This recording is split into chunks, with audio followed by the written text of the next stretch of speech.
Akizita niwe muririmbyi wa mbere apostinze aronka ibitutsi byinshi muri commentaire. Ni vyiza agiye umuntu atagukututse bisibwa ko taterambere kubabara kubera kura ujya ni ufana. Ibitutsi niterambere kwa Akizita nakese kadugushimira kwa wemeye kuza imbere ya Starlet zirazimvye. None umusiko wajuru hatererege utawuzanye vyagenze. Oya igitoro cabuze canke yari beze nta midugana. Ndiko ndashaka kumva neza. Kubera iki daboja. Daboja gisigura kino. Daboja. Nico ashaka kumenya rero. Wari kubaza rero ico gisigura.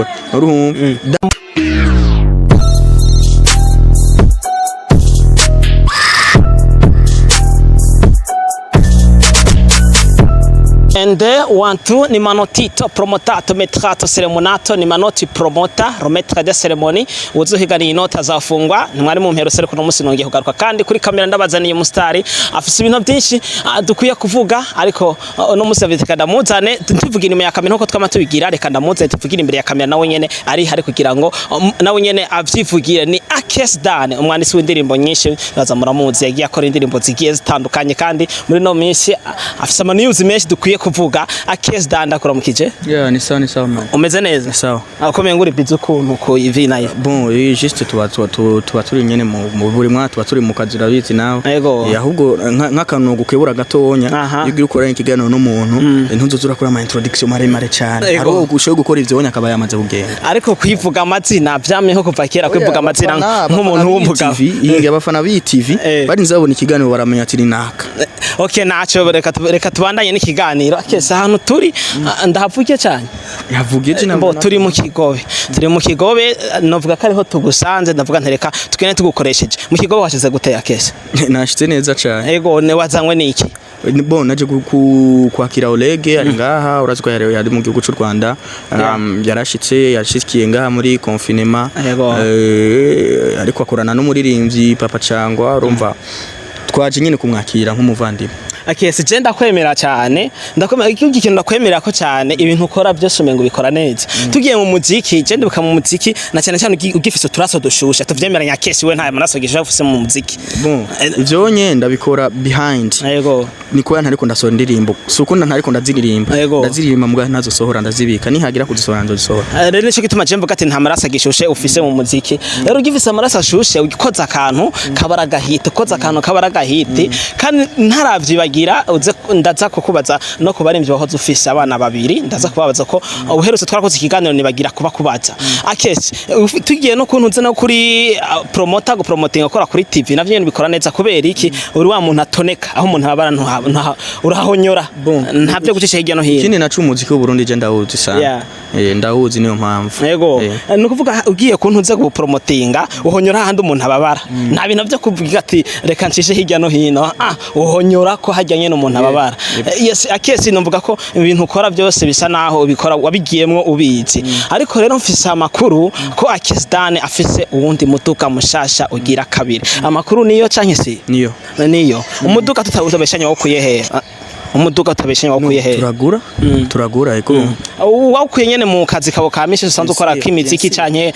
bien sûr ivyo nkora byose ni muri entertainment. Yego bivuga ibintu byose ukora ubikora muri entertainment gusa nta kindi kintu ukora. Oya nta kindi nkora akote kiretse uko mfite hinguriro nshobora kuzo kubura vuba cyane. Iryo hinguriro rimaze igihe kirekire urivuga ariko byarahombye byaranse no nabaye ndugaye kubwa problème kanaka ariko ndibaza ko version ariko ni kibazo cy'agafaranga si kibazo cy'amafaranga nakatoya genze gute kuko ico gende bukacari kinyobwa bita waka ndacibuka ko genda gukirana cyane cari kinyobwa bita byaranse abakiriya baranse kukigura kirabishe bimeze bita ahubwo barayigura sana n'ubu amabadu telefone abayigura kijya gihe rero urabona dukorera mu gihugu kirimo amategeko foke tuva mu busore cyane tugire ku mategeko iyo mategeko ahindutse tuca twihoza ajya yahahora tugatangura kujana nayo mashashaje rero urumva byarahindutse cyo tuvuga duti rere katurindire kwanza hamaze duheze dukore twizere ko waka line tugiye kwirombe ni waka wine twizere ko tugiye kwironka vuba rero ni waka gold canke wine byose ni sawa kuko n'umuvinyo mu bisanzwe n'umuvinyo. Akese ntunzi bagize ndacari ku muduga Akese umuduga wavuze ko ukuye mu bintu ugize ibintu ivyo ukoranye no kora mu entertainment umuduga ugira kangahe utaraja kure umuduga wa mbere nanditse indirimbo 3 nandikiye umuntu indirimbo 3 amahera yamaye ndayaguramwo umuduga uriko uravyumva umuduga wa kabiri naho ni indirimbo gihe nari mfunzwe nace nirimba indirimbo seka mbabaye bica bihurirana ivyo naririmbye muri ga ndirimbo hariho nundi muntu vyashikiye kujya nyene umuririmbye Mr Chorus benshi muramuzi acambwira ati ndakeneye yuko twokorana remix y'indirimbo igitero ca kabiri usaba ngahe ndamubwira ayo nasavye yampaye canongereza yandi nshobora kugurugira kabiri wavuze wandikiye indirimbo 3 umuntu ninde wandikiye indirimbo 3 umuntu numuririmbye ari hanze sinibaza nta nakiba muvuge wamaze no kubivuga ko wandikiye indirimbo umuntu bivuge ntaco sinibaza yuko yomenyekana kandi kindi naco vyo kumuvuga ntavyo twavuganye nawe ku ma media kuko nari kubona narabivuze depuis abantu ntibamuzi nubwo no muvuga muga kandi sinishima cyane sinumva ndavyishimiye cyane kuvuga ngo namuvunda mvuga izina giye kubera ko bivanye no kuntu je ndamuzi cyane kuntu duha tuvugana ya akesi indirimbo seka mbabaye twarumvise ko bakuguriye ngo version ya gatatu ya kabiri version ya kabiri niyo bakuguriye hama hari amahera wavuze ko wigeze kuvuga ko baguhaye wara ya postinze yari amahera ngana gute $1,000 ni naco ashigura nk'umuduga narongereje ko yandi kuko igemeye agima Starlet arazimvye naguze Starlet zirazimvye none umunsi ko wajura haterirege utawuzanye vyagenze oya igitoro cabuze canke yari beze nta miduga pa question y'igitoro canke iki urukura bibona muduga wa mbere en fait imiduga yose naguze nama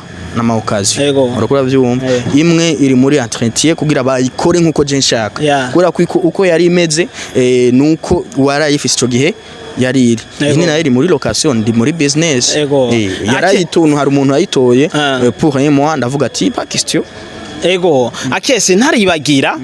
turaza kuza kuri Diven ariko ndashaka manze dakubaze hari akabazo mfise abaririmbye bire aho zufashe mbere ko dushikira Diven baririmbye baraho zufasha ntuzeya nani Christian Junior bari he barahari none ko tutariko turamva imeze bite kubera ko bakuze bakeneye guhitamwe ama decision yabo nk'abantu bamaze gukura bariko barakora umuziki sikuvuga ngo baravuye mu muziki toujours bari mu muziki none baracari muri wakaya bakorera muri gospel ariko baracakora kwako niyene barakora bariho kandi n'aba instrumentiste bakomeye cyane barinze gufatira ama indirimbo no kuzikorera ubasiga bazikorera none baracari muri band yawe bro bajya n'aba petit frère cyo warukije naco narenze bajya turavukana rero mbaje ko bari muri band urumva turinze tuvukana ico deja ni kintu kinini cyane kurutana band nubwo batari muri group batari muri label ya Wakawaka ndabakeneye anytime baraza hajya ntuze Christian Junior na Kese baravukana turavuka bajya bro kuri papa na mama canke ndabigusubiriremo Christian Junior turavukana nta kindi kibazo ukeneye kandi kubaza oya ndashaka kumenya kuri papa na mama cyangwa muri famille ivi wewe menya nta bya famille ni batonya banje direct uravyumva twebwe umviriza nakubwire twebwe iwacu twese turaririmba twese peut-être nije gusa mumenya mubona kubera ko ndi muri carrière abandi bari mu yandi makarrière baririmba muri gospel barazwi muri gospel uko yavyumva rero nibibatangaze cyane na Christian Junior mu gihe bari muri carrière mu kuririmba muri iki gisata ca Sekila baramenyekanye muri Sekila me uko bari muri gospel bariko bamenyekana muri gospel yes ntuze akese reka nje kuri ntuze kuri Divine umuririmbye mushashe ruka kuzana muri band ya Waka kandi na akese yanditse avuga ngo hano mu Burundi ngo Waka ngo niyo band ngo shira gutuma ngo muririmbyi amenyekana akagira nakana size mu mufuko izindi band imeze bite bose nawunditse uko onye peut-être urazi ko gutahura nako abantu tudatahura ibintu cyo kimwe navuze nti wabidaditse ni wabidadano navuze nti umuziki w'u Burundi ni ikihe gipimo dushoboye gupima tukavuga duti uyu muntu ararenze abandi uko yavyumva nico kintu nabajije amalebu yose ari ngaha turavye baririmbye bose bahari kuvuga ngo bafise aba followers benshi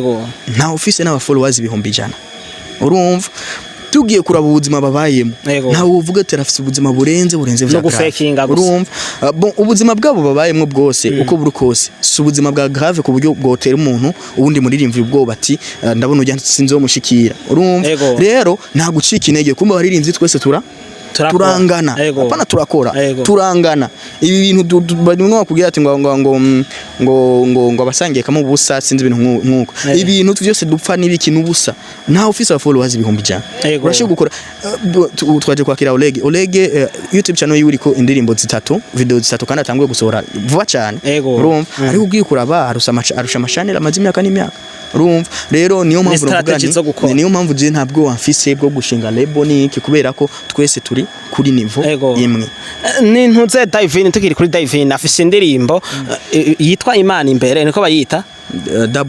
Double Ja yitwa Imana Double Ja Imana imbere turiko turumviriza menga irya ndirimbo kuntu yanditse hari abantu ari karavuga kandi nyabantu abantu mukurikirana Ntuze Entertainment ndibaza mwaramaze kuja kuri YouTube ya Ntuze ya Davin mumviriza indirimbo Imana imbere Double Ja Imana imbere uriko urumviriza ari kavuga umuntu yirukanwe mu Ntuze muri band kanaka ngene avuga direct man ntugombe gucino vuga uti ariko ndikomvuga ngene yavuze amatora zo kumuvuga bwa nyuma ngene indirimbo yanditse ari kavuga ko uwo muntu yarari muri band hamarirukanwa kandi nyuma imbere yo kwirukanwa umuntu bamufata nabi bakamukora kuri stage bakagira gute iki niki nyene ibintu nk'ivyo abo umuntu yari karavuga yarinda no yariko aririmba ntawe yavuze kuko iyo biba ngombwa ko amvuga yari kumuvuga irya n'indirimbo ishoye kuko umuntu yagushize muri label yiwe ntushoye kuja kuri stage atavyashaka urumva ategerezwa kukubwira ati ururuka urumva kandi yugiye canke yuri hajya nyene muri label urashobora kwandika indirimbo akayikona akakubwira ati nivyo muri label ni nkuko na n'umukuru wa label nawe nyashobora kwandika indirimbo umwe muri label ari hasi akavuga ati je indirimbo nayikunze impanda yaririmba urumva ivyo ni ibintu bisanzwe burya yaririmbye ubuzima bwa maburi muri label so kuvuga ngo ni vyamushikiye canke kino burya ni ubuzima bwa maburi muri label oya kese twumvikane neza irya ndirimbo kwe ntivuga je numva kari kavuga umuntu kukaza niwo muntu ntawenzi gusa je ndumva kari kavuga umuntu bivanye n'ingene ari karivuga menga ari kavuga umuntu numva nta kesi ko menga uri kuri atamurudobi urya muhungu wa nana kuri kuragira menga uri ko mutamurudobi problème aba youtuber mufisi ndayikubwira yari yego ntimuramenya kubaza abantu kuko umuntu mubajije akwishura ico kubajije kandi pakesi yo guca kandi usubira kumuhaririza ndiko ndashaka kumva neza kubera iki Double Ja gisigura kino nico shaka kumenya rero wari kubaza rero ico gisigura double gisigura iki double ni double ni kabiri ja nico utazi ja nico utazi nta chonze ja ni Imana mu kijamaika ni Imana zibiri nase kukivuga ko navuga ati Imana zibiri ziraba ni Imana zibiri niyo mpamvu yaririmbye avuga ati washatse kwigira Double Ja urumva kusumba byose urumva nivyo niko yaririmbye mu ndirimbo ugisize mu cyongereza ko nyene cyose Double Ja uko double hivuze mu cyongereza ni double ja gishira mu cyongereza wasome mu cyongereza twumva ja ko nyene cyanditse rege cyongereza umujana nakubwire kiratandukanye ico ni cyongereza cy'abajamaika je nasomye Double J nivyo wasomye mugasi byo sivyo yaririmbye yego tuvuge rero ko irya ndirimbo ata muntu ari karavuga muri no entertainment nta muntu ari karavuga kuko twebwe urabizi baba bakaba kandi tujye umuntu numva menga atavuga ibintu byabaye hariya kwa hariya hakurya nakubwiye nti ivyo yaririmbye ni ibintu bishowe gushikirana wewe uko bavyumva umuntu wari wese ari muri label ibintu nkabije biramushikira bikamushikira Kiss Dan mbere kurangiza ikiganiro ndazo warufisa akajambo kamwe cinke tubiri bashaka gushikiriza imbere ya Manote TV sinzi ko gashikiriza kugira ngo cyaturangiza ikiganiro nuko gusaba afana turabakunda tuguma dupambana kugira tugume tubahaye bikombe bishashe Kiss Dan niwe muririmbye wa mbere postinze aronka ibitutsi byinshi muri commentaire ni vyiza agiye umuntu atagukututse bisibwa ko taterambere ubufisi kubera iki bagutoka cyane nakunda gusoma post z'abaririmbye kubera ko mfise iterambere kamene mfise iterambere bro ugiye kuraba abona uvuga ko generation yanje mu muziki bose barananiwe bose barananiwe none barananiwe kuki naho basigara bagutuka abantu wanditse kubera ko je ndiko ndatera imbere nta muririmbyi numwe adatukwa ico onye ndakigusubiriyemwo nta muririmbyi numwe adatukwa surtout umuririmbyi babona yuko umengo aje gutera kiki urumva we dufate urumufana ujya mu cameraman ukabona jewe nje nkamera kumuruta urumva wowe utegerezwa kubabara kubera kura ujya ni ufana ibitusi n'iterambere kwa Kiss Dan akese kadugushimira kwa wemeye kuza imbere ya kamera za Manote no gufungwa byabaye iterambere kuri je uko narafunzwe baca bampa $1,000 ndabigira byabaye business mu bisanzwe bampa $1,000 mu marundi n'amafaranga $3 hafi $3 n'inusu naciye vuga ati thank you reka tubashimire cyane kuba rero kuza imbere ya kamera yes turabakunda cyane nta nshuti nka mugira Amanota nk'Amanote je rero kumbona kamera ni Manote promoter Rometre de Ceremony ni Manotito promotato behind kamera nzabana ibyo mudashobora kubona ibyo mudashobora kubona ni cameraman ngufite musura afite ne yubakiye ni T-Jos cameraman yajerekejwe na Jaden Smith ari babiri kugira ngo amasana amaze ameze neza turabakunda cyane nta nshuti nkamwe mugira Amanota n'Amanote yaga